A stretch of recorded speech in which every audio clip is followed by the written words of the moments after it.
Hey, what's up? So, I know the sound's not going to be great out here. I mean, I got a veranda gym. I don't have a garage gym because there are no garages in Japan. It's a little bit windy and there's birds and there's probably going to be traffic, but I'll do my best. Anyway, so what I'm going to talk about today is if you have access to a pull-up bar, but you can't do a pull-up, how can you use it to really effectively train your back?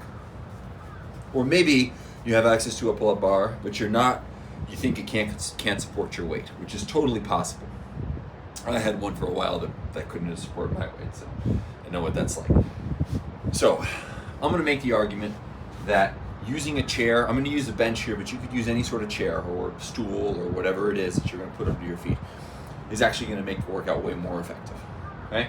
Now, all I'm going to be doing, I'll give you two versions of a pull-up exercise or pull-up bar exercise that you can do for your back that is going to totally crush you.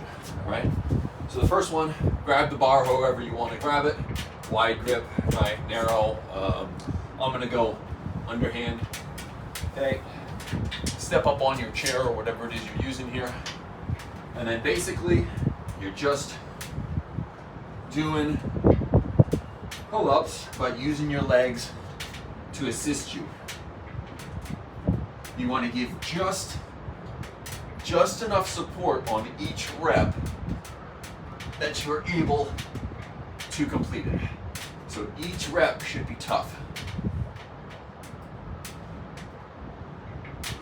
Now look at my range of motion here.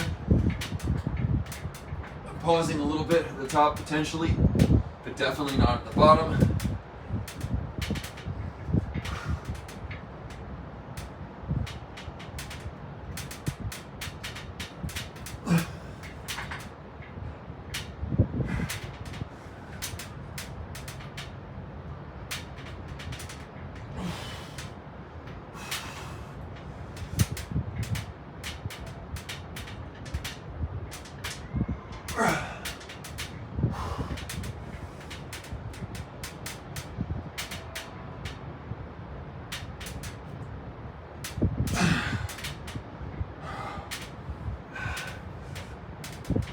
Now what I'm going to do is switch to long range partials. So to get the very bottom part of this range. And that was brutal. Okay, now I'm assisting myself a little bit more as we go. As I go through the set, as much as I need to just barely get close or just barely keep the movement going. So it's essentially like a drop set without distinguishable drops. It's just like an adaptive drop set. Ooh, I like that. That's a good term, an adaptive drop set. So that you're constantly responding to how much help you need and providing it to yourself. So this is going to let you do a bunch of things. As you practice it, you can give yourself less assistance on the way down. So I can assist, let's say I give myself 50% assistance on the way up, and then I give myself 20% assistance on the way down. Maybe I'm up to 60 or 70 on the way up. Now I'm down to 30% assistance on the way down.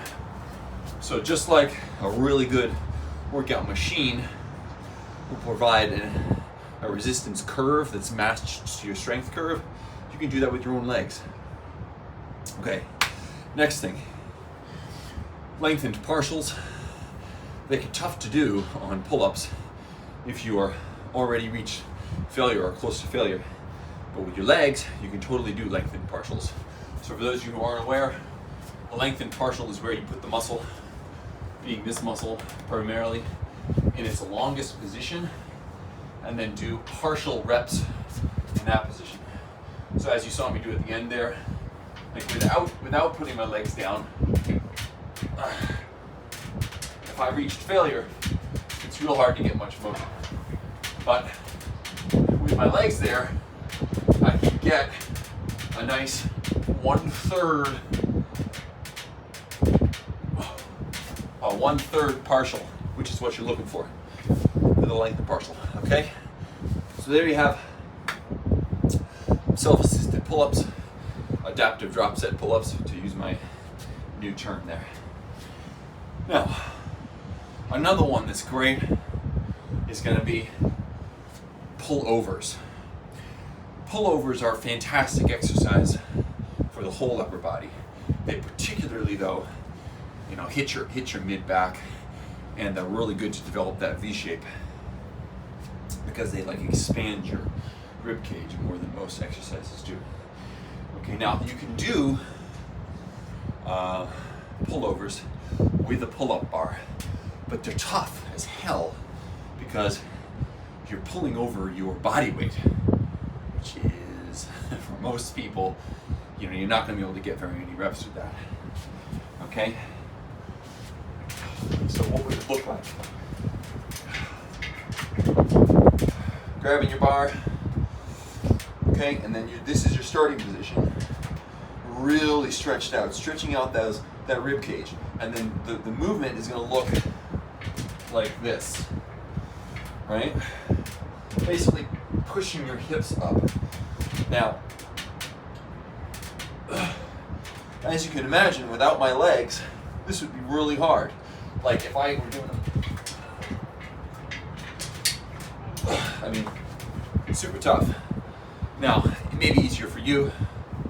I'm a large human being with very long legs, and I just reached failure on pull-ups, so it's pretty tough. But if your chair is high enough and your pull-up bar is low enough, this is a much better option because you can really hit just the right range of motion.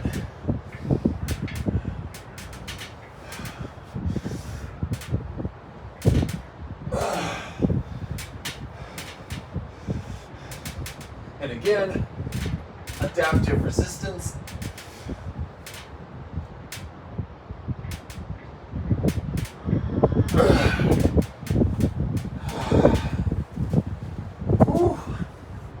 And of course, you can tag on those lengthened partials at the end. With the pull-ups, I just went straight into them. With this, I'm going to give myself a few seconds of recovery time, and then I'm going to jump back on it and just get the partials.